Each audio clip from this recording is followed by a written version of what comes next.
आज की पहली खबर, पीएम मोदी से मिला पंचामृत, तो गदगद हो गए सीएम नीतीश। यूं ही बार बार नहीं छू रहे पैर। समझें, मायने बिहार के सीएम नीतीश कुमार ने बुधवार को दरभंगा में आयोजित दरभंगा एम्स शिलान्याय कार्यक्रम के दौरान एक बार फिर से पीएम नरेंद्र मोदी के पैर छुए हैं। सीएम नीतीश के पीएम मोदी के पैर छूने के बाद बिहार के सियासी गलियारों में तरह तरह की चर्चाएं शुरू हो गई हैं। जहां एक और विपक्ष नीतीश कुमार पर सवाल उठा रहा है, वहीं सत्ता पक्ष के लोग इस कदम को नीतीश कुमार का शिष्टाचार बता रहे हैं। अब ऐसे में यह सवाल उठता है कि सीएम नीतीश बार बार पीएम मोदी के पैर क्यों छू रहे हैं। इसके पीछे की इनसाइड स्टोरी यह है कि पीएम मोदी भी सीएम नीतीश को खूब मानते हैं। हाल के दिनों में पीएम मोदी ने सीएम नीतीश की उन सभी मांगों को पूरा किया है जिसकी डिमांड उन्होंने केंद्र सरकार से की थी। चलिए, एक और बड़ी खबर, बिहार पुलिस कांस्टेबल भर्ती का रिजल्ट जारी। ऐसे चेक करें, बिहार पुलिस में निकली सिपाही भर्ती की लिखित परीक्षा का रिजल्ट जारी हो गया है। यह परीक्षा 6 चरण में आयोजित की गई थी।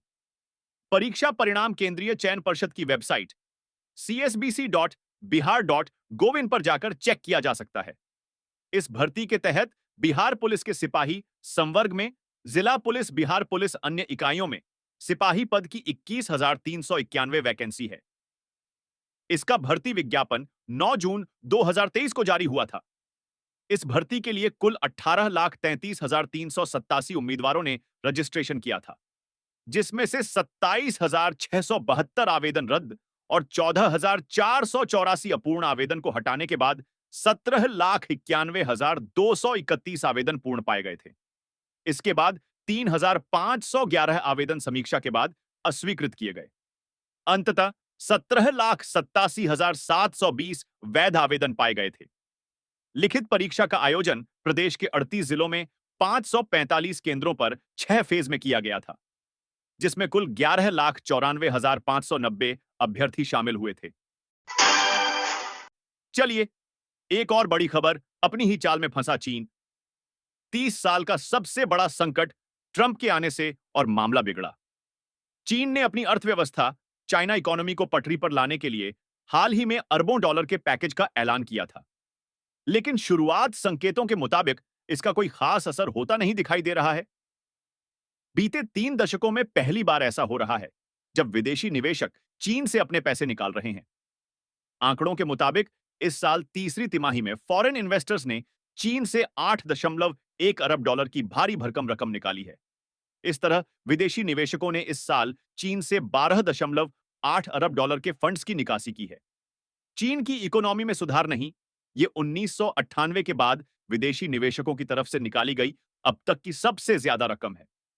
अनुमान जताया जा रहा है कि अगर हालात में बदलाव नहीं हुए तो चीन से 1990 के बाद पहली बार एफडीआई का सालाना नेट आउटफ्लो देखने को मिल सकता है। चलिए, एक और बड़ी खबर बीजेपी ने पहले चल दी। कांग्रेस वाली चाल, संविधान आरक्षण पर हमलावर हाथ। अब सफाई की मुद्रा में बीजेपी ने लोकसभा चुनावों से गंभीर सबक लिया। पार्टी दिग्गज लगातार कांग्रेस नेता राहुल गांधी को संविधान और आरक्षण के नाम पर घेरते दिख रहे हैं। प्रधानमंत्री नरेंद्र मोदी ने आरोप लगाया कि राहुल गांधी ने संविधान के नाम पर लाल रंग की कोरे पन्नों वाली किताब बंटवाकर संविधान का अपमान किया।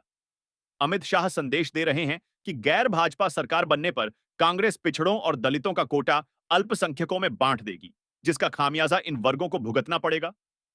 लोकसभा चुनाव में कांग्रेस का नैरेटिव, कांग्रेस ने लोकसभा चुनावों के दौरान यह नैरेटिव जोर शोर से खड़ा किया था कि बीजेपी लोकसभा में 400 सीटें इसलिए जीतना चाहती है कि वो संविधान में संशोधन कर आरक्षण खत्म कर सके।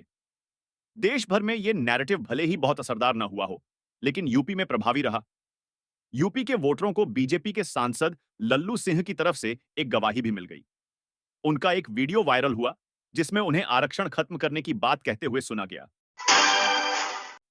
चलिए, एक और बड़ी खबर, बिहार के उपचुनाव में हुआ खेला।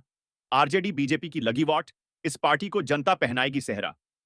बिहार की 4 विधानसभा सीटों गया कि इमामगंज और बेलागंज, आरा की तर्रारी और कैमूर की रामगढ़ सीट पर आज वोटिंग हो रही है। इमामगंज में जीतन राम मांझी, बेलागंज में सुरेंद्र यादव, तर्रारी में सुनील पांडे और रामगढ़ में जगदानंद सिंह की प्रतिष्ठा दांव पर है। सिटी पोस्ट लाइव के सर्वे के मुताबिक बेलागंज में जहां सुरेंद्र यादव लगातार 34 साल से विधायक हैं, इस बार उनकी कुर्सी चूक सकती है। जन सुराज के मुस्लिम प्रत्याशी अमजद के पक्ष में मुसलमानों की गोलबंदी देखी जा रही है। भूमिहार भी राजद को हराने की कोशिश में है। न चाहते हुए भी लोग जेडीयू के पक्ष में गोलबंद होते दिख रहे हैं। उम्मीदवार बनाया है इमामगंज सीट पर पूर्व मुख्यमंत्री और भारत सरकार के वर्तमान मंत्री जीतन राम मांझी की प्रतिष्ठा दांव पर है।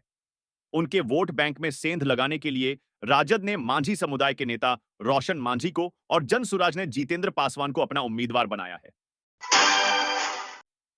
चलिए एक और बड़ी खबर, यूनुस सरकार ने भारत को दे दिया ये कैसा ऑफर? बांग्लादेश में आ गया भूचाल। बांग्लादेश के साथ बड़ा खेला हो गया है। यूनुस सरकार हर ओर से घिरती जा रही है, जिससे उसकी अक्ल डीली पड़ गई है। मोहम्मद यूनुस का जब दिमाग ठंडा हुआ तो बांग्लादेश का भारत की ओर वापस झुकने का समय आ गया।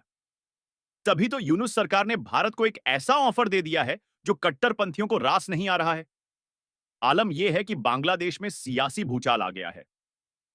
बांग्लादेश में तख्ता पलट के बाद मोहम्मद यूनुस ने सरकार के प्रमुख सलाहकार के रूप में देश की कमान संभाली। इसके बावजूद भी बांग्लादेश में हिंदुओं अल्पसंख्यकों पर हमले जारी हैं। डिप्टी सीएम की पत्नी इंस्टाग्राम पर रील बनाएंगी और हम धर्म बचाएंगे। कन्हैया कुमार की विवादित टिप्पणी महाराष्ट्र विधानसभा चुनाव की वोटिंग में अभी 6 दिन बाकी है। इस बीच नेताओं की ओर से तीखी बयानबाजी का दौर जारी है। नेता कन्हैया कुमार ने महाराष्ट्र के उप मुख्यमंत्री देवेंद्र फडणवीस की पत्नी पर विवादित टिप्पणी कर दी। इसके बाद भाजपा ने भी उन पर निशाना साधा और उन्हें छिछोरा करार दे दिया।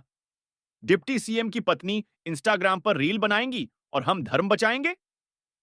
कन्हैया कुमार ने एक जनसभा को संबोधित करते हुए कहा कि डिप्टी सीएम की पत्नी इंस्टाग्राम पर रील बनाएंगी और हम धर्म बचाएंगे, ऐसा नहीं होगा। कन्हैया कुमार के बयान पर भाजपा प्रवक्ता शहजाद पूनावाला ने कहा कि आखिर ऐसी सोच से कब आजादी मिलेगी। उन्होंने कहा, छिछोरे लोगों से कांग्रेस आजादी कब पाएगी? ऐसे व्यक्ति ने महाराष्ट्र की बेटी के लिए अपमानजनक टिप्पणी की है, जो आतंकियों और नक्सलियों का समर्थन करता है। चलिए एक और बड़ी खबर, जाते जाते बाइडेन ने ट्रंप को बता दी, अपनी इच्छा पूरा अमेरिका हो जाएगा गदगद, दुनिया में मचेगा।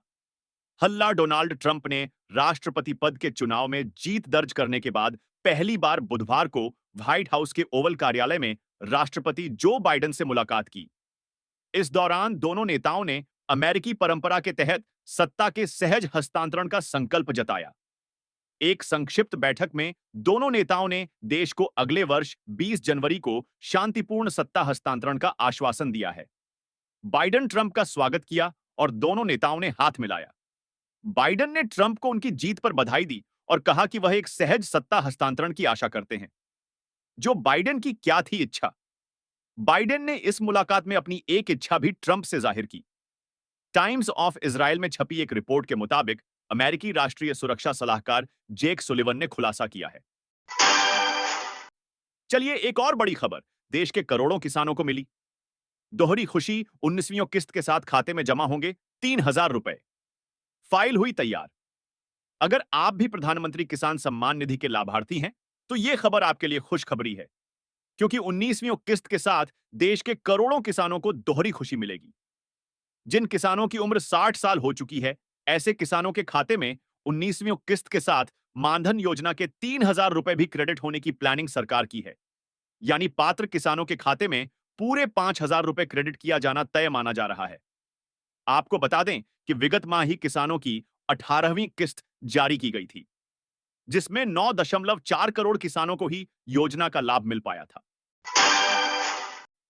चलिए एक और बड़ी खबर, घर रजाकारों ने ही फूंका और मां बहन भी मारी गईं, पर हर मुसलमान से नफरत नहीं।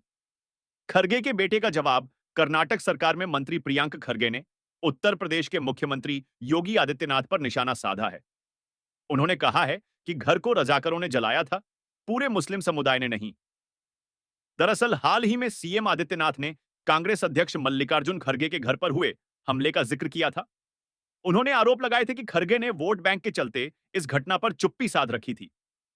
प्रियंक खरगे ने पोस्ट किया, हां योगी आदित्यनाथ जी, 1948 में रजाकरों ने खरगे जी का घर जला दिया था और उनकी मां और बहन की जान ले ली थी, लेकिन वह बच गए और 9 बार विधायक, 2 बार लोकसभा एक और बड़ी खबर, अब भारत की तरह नहीं रहेगा बांग्लादेश।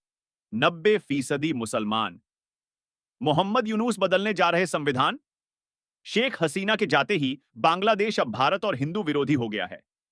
मोहम्मद यूनुस की सरकार में हिंदू अब जरा भी सेफ नहीं है। मुसलमानों के नाम पर मोहम्मद यूनुस तो अब संविधान बदलने ही निकल पड़े हैं।